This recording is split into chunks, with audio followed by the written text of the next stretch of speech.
मैत्रिणींनो, आज तुम्हाला दाखवते झटपट होणारे तळणीचे मोदक, तळलेले मोदक। त्यासाठी लागतंय ओलं खोबरं, ओलं नसलं तर सुकंही चालेल, गूळ, बदाम, काजू आणि वेलची।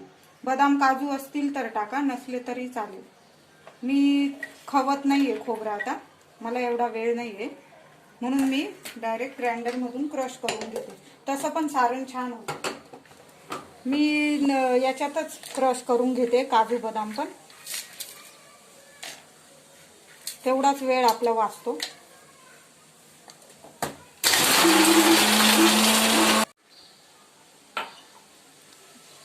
वेलची मी काढून घेतली, तुमच्याकडे पावडर असेल तर चांगलंच आहे। गूळ टाकते,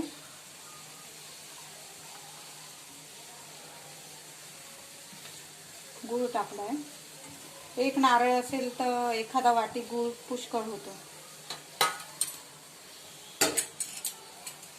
आणि आपला हलक्या हाताने सारण मंद आचेवर लालसर परतून घ्या, जेणेकरून गूळ वितळून जाईल।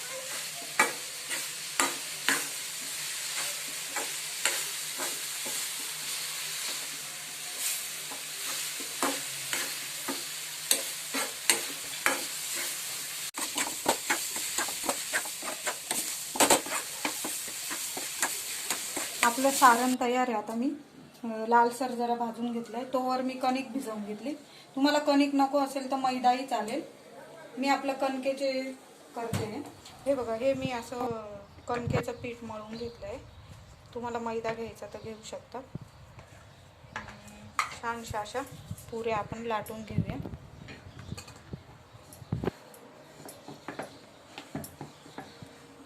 लहान लहान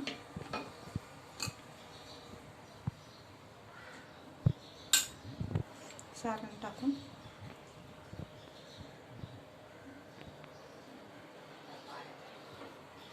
झाला आपला मोदक तयार।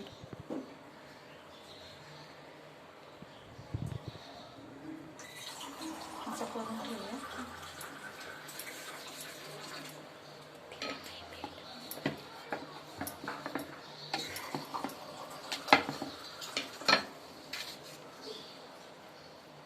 सारण तुम्हाला जेवढं हवं तेवढं टाका।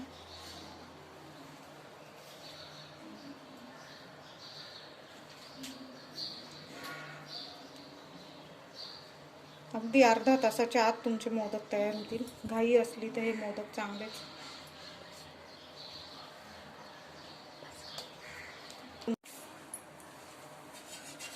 कढईत तेल घेतलंय मी,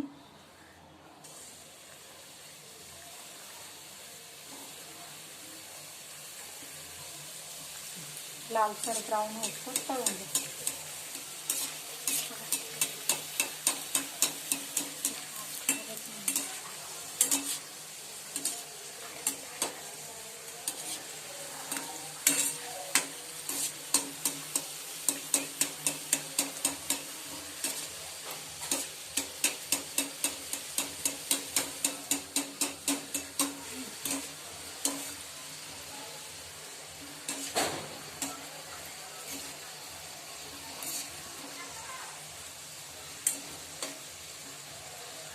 आता गणपती बाप्पा उभाचे मोदक खायला।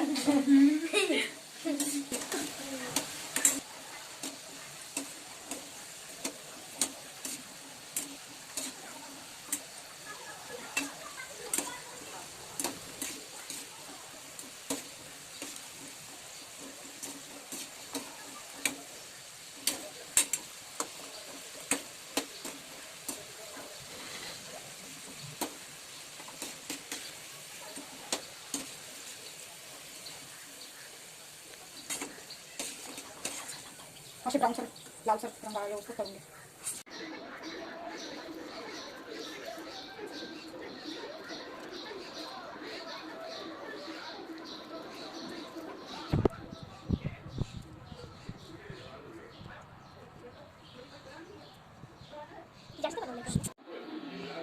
अर्धा तासाच्या आत तुमचे तळणीचे मोदक तयार आहेत। जर तुम्हाला आमचा व्हिडिओ आवडला असेल तर लाईक करा, शेअर करा, कमेंट करा, सबस्क्राईब करा।